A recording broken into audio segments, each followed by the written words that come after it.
아멘. 오늘 하나님께서 우리에게 주신 말씀은 예레미야 46장 13절에서 28절까지의 말씀입니다. 예레미야 46장 13절에서 28절, 구약전서 1125페이지입니다. 예레미야 46장 13절에서 28절까지 말씀, 저와 여러분들의 교독으로 보겠습니다. 제가 먼저 읽겠습니다. 바벨론의 느부갓네살 왕이 와서 애굽 땅을 칠 일에 대하여 선지자 예레미야에게 이르신 여호와의 말씀이라. 애굽에 선포하며 믹돌과 놉과 다바네스에 선포하여 말하기를, 너희는 굳건히 서서 준비하라. 내 사망이 칼에 삼키느니라. 너희 장사들이 쓰러짐은 어찌함이냐? 그들이 서지 못함은 여호와께서 그들을 몰아내신 까닭이니라.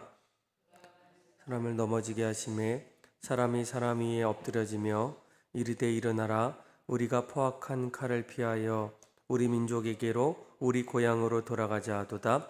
그들이 그곳에서 부르짖기를, 애굽의 바로 왕이 망하였도다. 그가 기회를 놓쳤도다.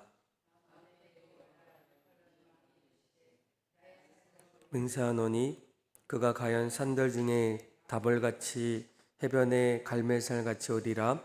애굽에 사는 딸이여, 너는 너를 위하여 포로의 짐을 꾸리라. 노비 황무하며 불에 타서 주민이 없을 것임이라. 심히 아름다운 암송할지라도 북으로부터 새파리 떼가 줄곧 오리라. 또 그 중에 고용꾼은 살진 수송아지 같아서 돌이켜 함께 도망하고 서지 못하였나니 재난의 날이 이르렀고 벌 받는 때가 왔음이라.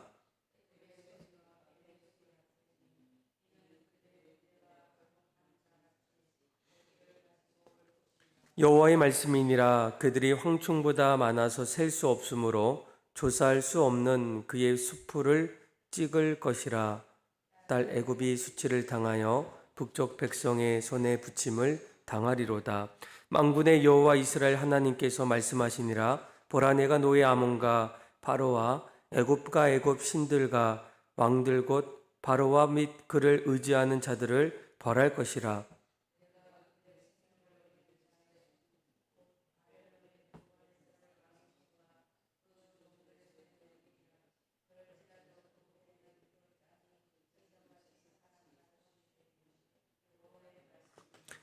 내 종 야곱아, 두려워하지 말라. 이스라엘아, 놀라지 말라. 보라, 내가 너를 먼 곳에서 구원하며 내 자손을 포로된 땅에서 구원하리니 야곱이 돌아와서 평안하며 걱정 없이 살게 될 것이라. 그를 두려워하게 할 자가 없으리라. 같이 읽겠습니다. 여호와의 말씀이니라. 내 종 야곱이 내가 너와 함께 있나니 두려워하지 말라. 내가 너를 흩었던 그 나라들은 다 멸할지라도 너는 사라지지 아니하리라. 내가 너를 법도대로 징계할 것이요 결코 무죄한 자로 여기지 아니하리라 하시니라. 아멘.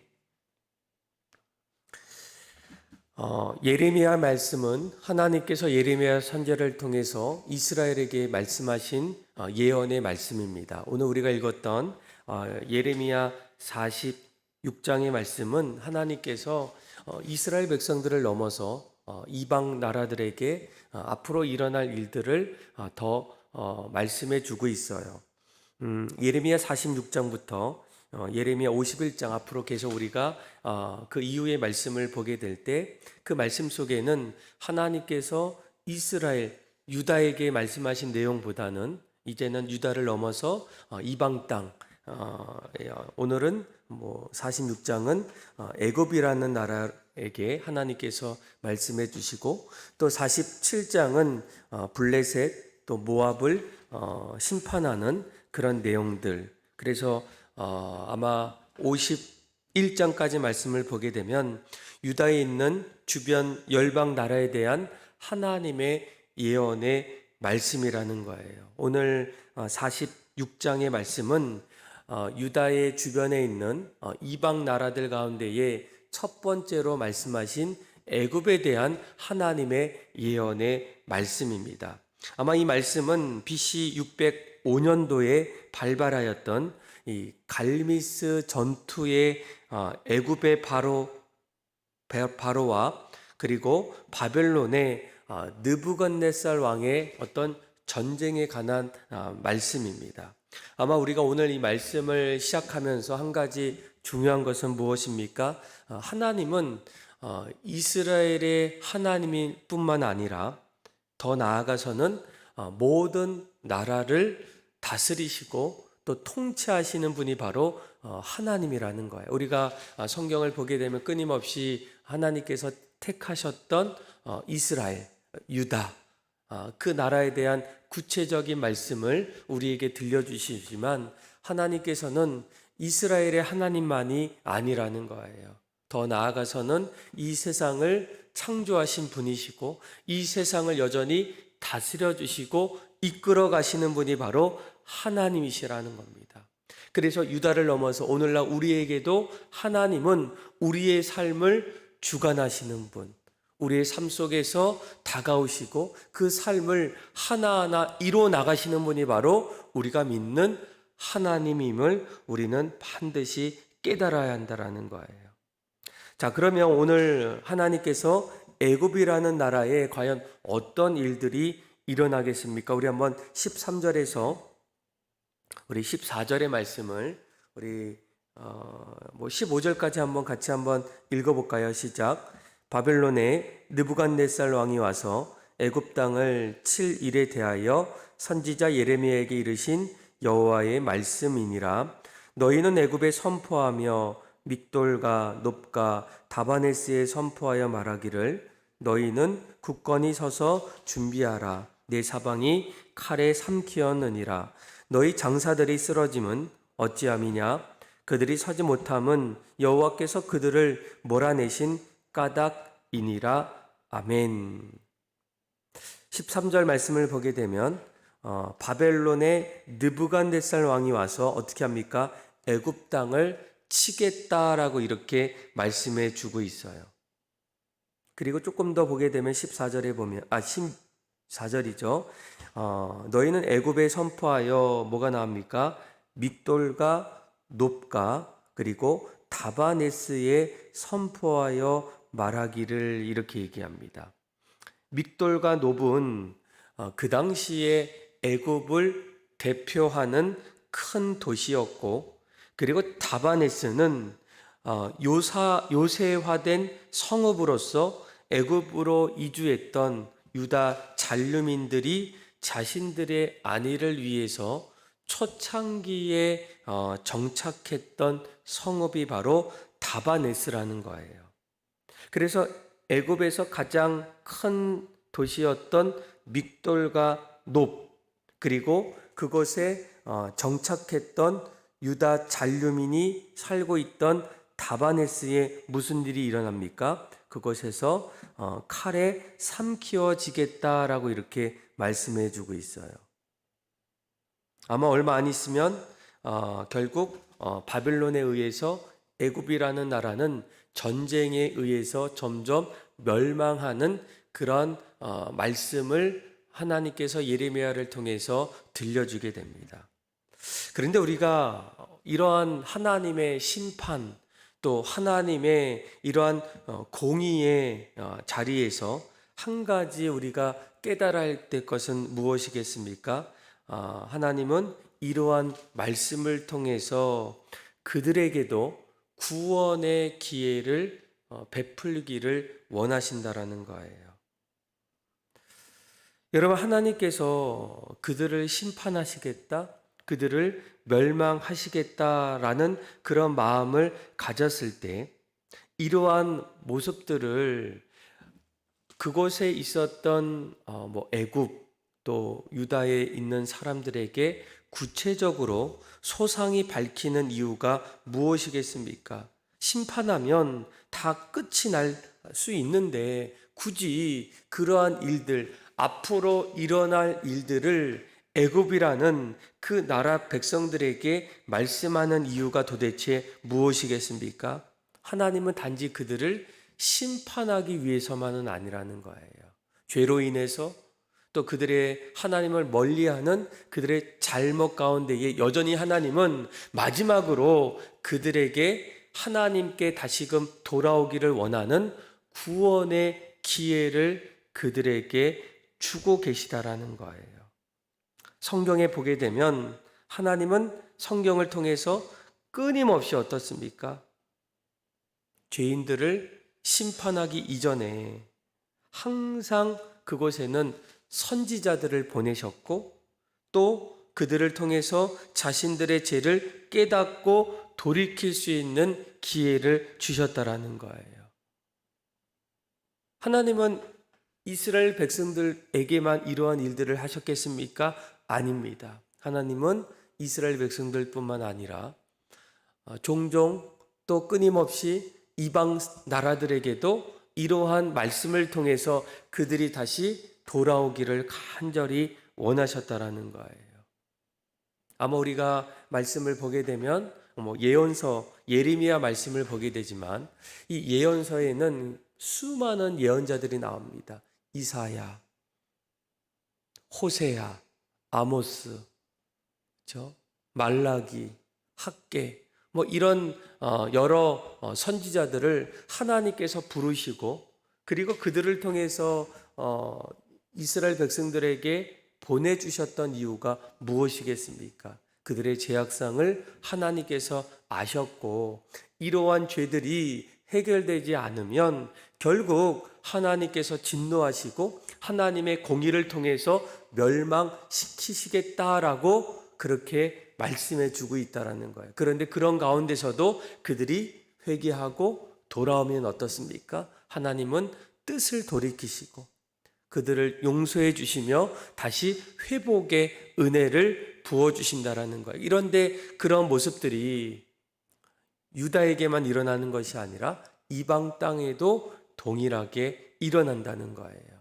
요나서의 말씀이 그런 모습이 아니겠습니까? 하나님께서 요나를 부르셔서 너가 죄악에 찌들었던 니느웨로 가서 하나님의 심판을 전하라는 거예요. 그런데 이러한 심판을 하나하나 전하기 시작할 때 니느웨에 있었던 이방 사람들이 자기들의 죄를 진정으로 회개할 때 하나님께서 그들을 어떻게 하십니까? 심판하기보다는 오히려 구원해 주셨다라는 거예요. 그래서 여러분 이러한 모습이 그 당시에만 일어나는 것이 아니라는 겁니다.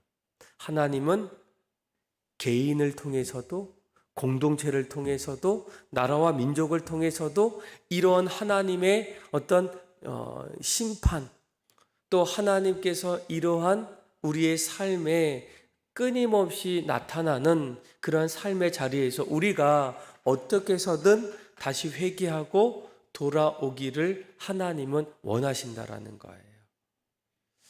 왜 가정 안에서 트러블이 생길까? 어려움이 생길까?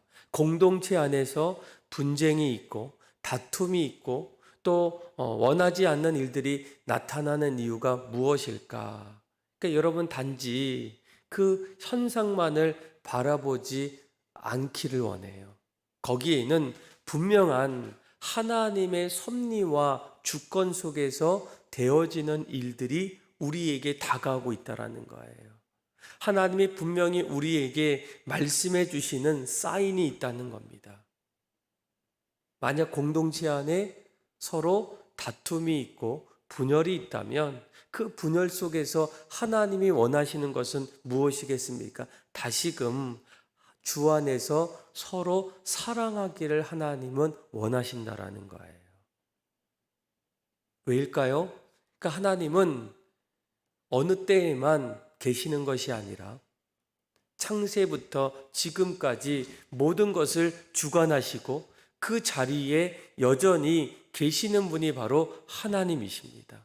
그리고 하나님은 이러한 모습을 통해서 이스라엘 백성들뿐만 아니라 하나님께서 지으셨던 창조되었던 피조물들이 다시금 원래의 모습으로 돌아오기를 하나님은 원하신다라는 거예요.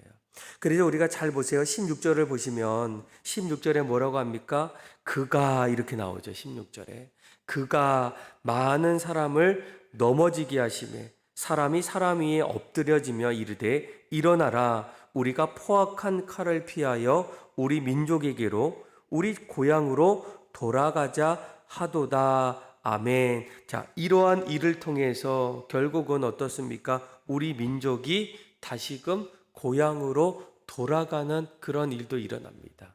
하나님께서 사실 이스라엘 백성들이 애굽으로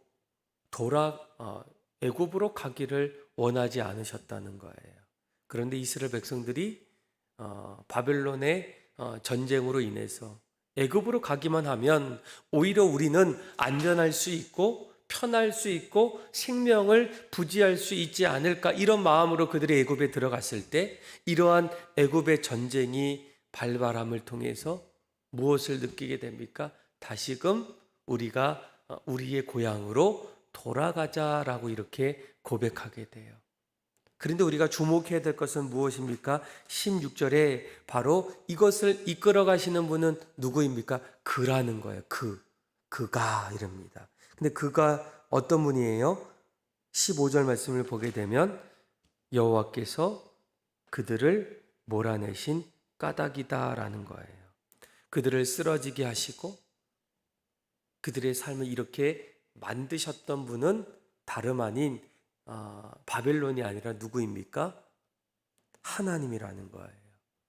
그리고 16절에 그 하나님, 그분이 많은 사람을 넘어지게 하시고 또 사람이 사람 위에 엎드려지며 그들이 다시금 고향으로 돌아가게 하시게 만드시는 분이 누구입니까? 하나님이라는 거예요.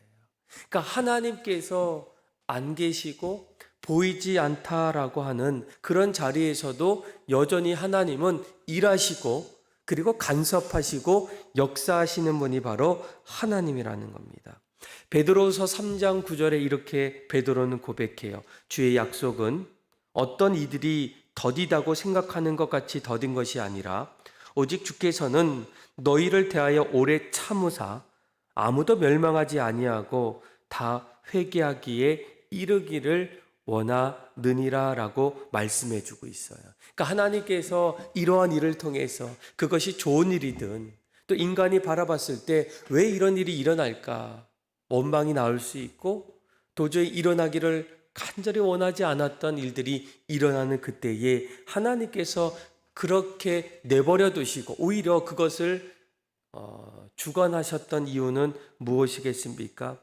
그들을 단지 멸망시키기 위해서가 아니었다는 거예요. 이러한 흔들림과 어려움 속에서 그들이 다시 회개하기에 이르기를 원하신다라는 겁니다. 그러니까 애굽이 바벨론에 의해서 점점 전쟁에서 밀려나고 패망했던 그 가장 큰 이유는 하나님께서 이러한 일을 통해서 무엇을 원합니까? 구원의 기회를 베풀어 주시고 계시다라는 거예요. 여러분, 이 사실을 반드시 깨달으셔야 됩니다. 가정 안에서 분명히 어려움이 찾아오는 가정이 있어요. 아니, 다른 가정은 아무 일도 없는데 왜 우리에게 이러한 일들이 일어나고 있을까?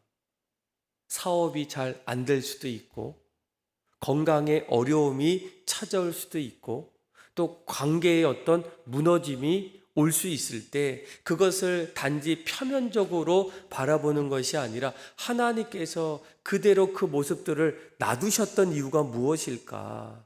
그들이 이런 사건과 일들을 통해서 멸망하지 아니하고 다시금 회개하고 하나님께 돌아오기를 원하시는 하나님의 구원의 은총이 그 안에 담겨 있다라는 거예요.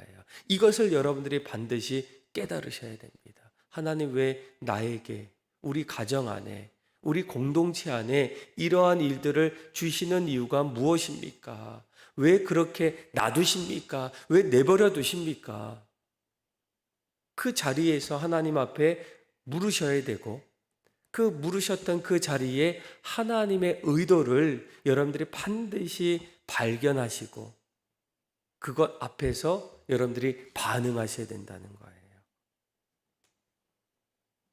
그래서 여러분 16절 말씀을 보게 되면 파멸되는 그 자리에서도 다시금 이스라엘 백성들이 어떻습니까? 다시 고국으로 돌아가자라고 이렇게 얘기해요. 그러니까 온전한 도움은 누구에게 옵니까? 사람에게서 오는 것이 아니라는 거예요. 온전한 도움은 바로 하나님께로부터 시작됩니다. 자, 그런데 우리가 이러한 말씀을 하나하나 보면서 자, 애굽이라는 나라를 이렇게 표현합니다. 19절에 보니까 애굽에 사는 딸이여 너는 너를 위하여 포로의 짐을 꾸리라. 노비 황무하며 불에 타서 주민이 없었을 것이니라. 애굽은 어떻습니까? 심히 아름다운 암송아지일지라도 북으로부터 새파리 떼가 줄곧 오리라라고 말씀해 주고 있어요. 그러니까 애굽과 전투를 벌이는 이 바벨론을 은유적으로 표현하게 됩니다. 그런데 애굽을 어떻게 표현하게 돼요? 심히 아름다운 암송아지다라고 얘기합니다. 부유하고 물질적으로 풍족한 그런 나라를 바로 애굽이다라고 이렇게 얘기해요. 그런데 우리가 한 가지 좀 잘 보셔야 될 것은 무엇입니까? 그러니까 이 이방 나라들이 왜 하나님을 멀리 할까? 하나님 앞에 돌아오지 않는 이유가 무엇일까라는 겁니다. 그런데 오늘 애굽이라는 나라를 보게 되면 그 이유 가운데 하나를 찾을 수가 있다라는 것. 그 중에 무엇입니까? 이 풍요, 번영, 물질이라는 것이 점점 하나님을 멀리할 수가 있다라는 거예요. 성경은 계속적으로 이 물질적인 탐욕이 얼마나 하나님 앞에서 위험한지를 우리에게 말씀해 주고 있습니다.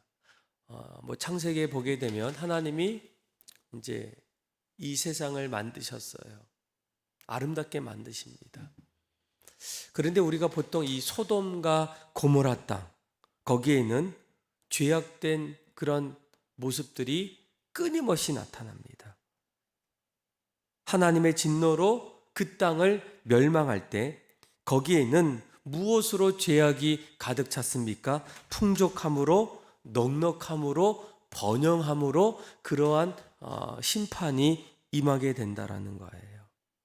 하나님께서 이스라엘 백성들을 이제 애굽에서 이제 이 가나안 땅으로 이끌어갈 때 이스라엘 백성들이 이제 드디어 가나안 땅에 들어갈 때 이 여리고 성에 이제 도착합니다. 하나님이 여리고 성을 무너뜨리셨어요.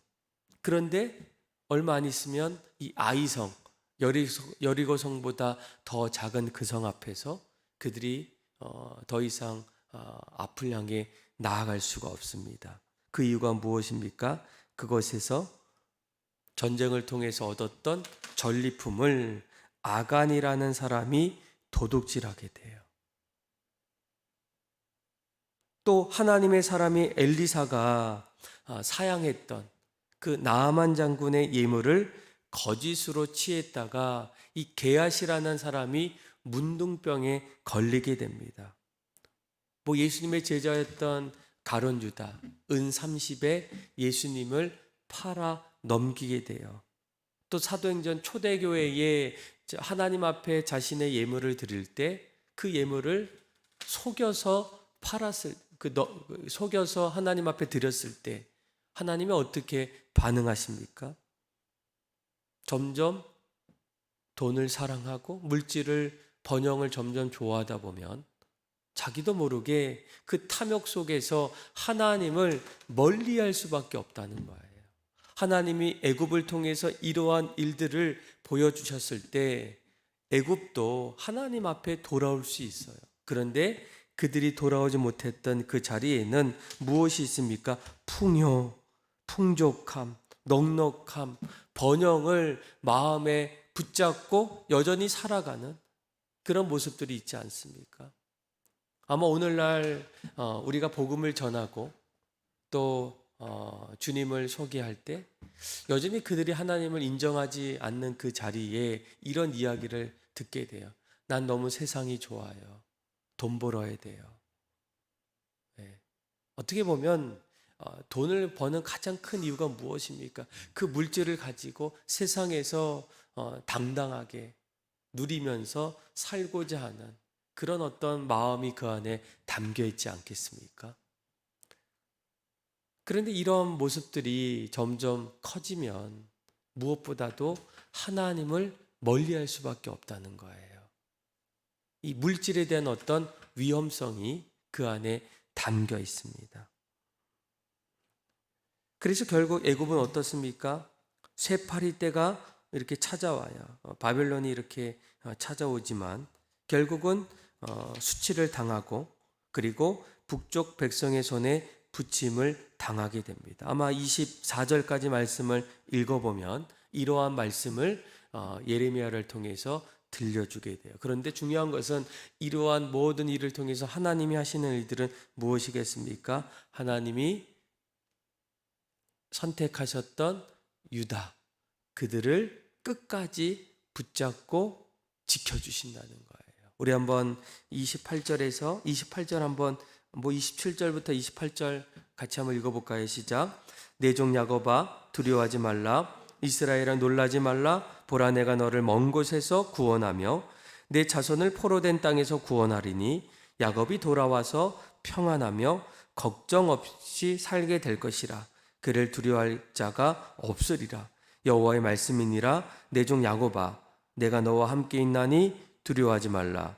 내가 너를 흩었던 그 나라들은 다 멸할지라도 너는 사라지지 아니하리라. 내가 너를 법도대로 징계할 것이요 결코 무지한 자로 여기지 아니하리라 하시니라. 아멘. 그러니까 이러한 전쟁이 끊임없이 일어난 그 자리에서도 하나님이 마지막에 뭐라고 말씀하십니까? 두려워하지 말고 내가 너를 구원하겠다. 평안하며 걱정 없이 살 것이다 라고 이렇게 말씀해 주고 있어요. 하나님께서 어떻게 하십니까? 자기 백성을 끝까지 붙잡아 주십니다. 이것이 바로 우리가 믿는 하나님이라는 거예요.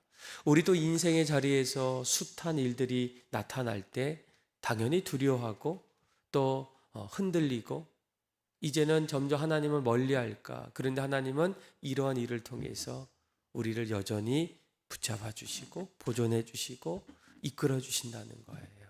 오늘 이 말씀을 붙잡고 우리의 삶에 적용함을 통해서 내 삶 속에서 여전히 살아계시고 지켜주시고 또 지금의 이러한 일을 통해서 우리의 삶을 보다 더 건강한 신앙의 모습으로 이끌어 가시는 그 하나님을 신뢰함을 통해서 늘 하나님 중심의 신앙으로 또 하나님을 찬양하고 또 경배하며 믿음으로 그렇게 살아갈 수 있는 저와 여러분들의 삶이 다 되기를 주님의 이름으로 축원합니다. 기도하겠습니다.